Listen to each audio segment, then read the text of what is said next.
大家好，是小鹅。今天呢，分享一个开胃萝卜的做法，酸甜爽口，开胃解油腻，是我吃过的最好的泡萝卜。首先，萝卜洗净，对半切开，然后给它立起来，四面切掉皮。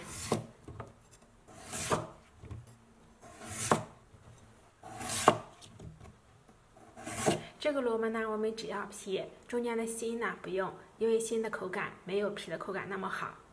再给它切成夹刀片，用筷子垫着，这样不会切断。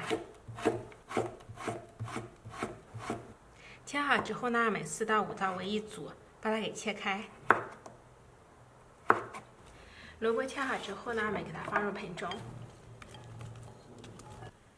切好的萝卜一共是1000克，加入60克白糖，把它给撒开，再加上15克盐。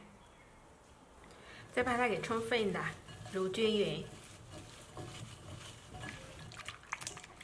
抓到表面没有明显的糖粒和盐粒，下面呢都融化出水分了，这样就可以了。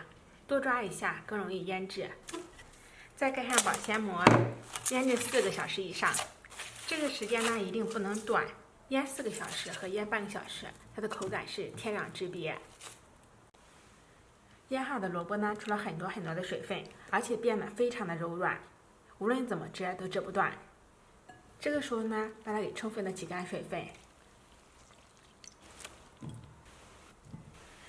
再加入凉白开或者纯净水，把萝卜再充分的淘洗一遍，这样呢可以去除萝卜身上的辛辣味，吃起来呢口感会更加的好吃。洗净之后呢，我们再把它给充分的挤干水分，加入100克白醋，100克米醋，100克海鲜酱油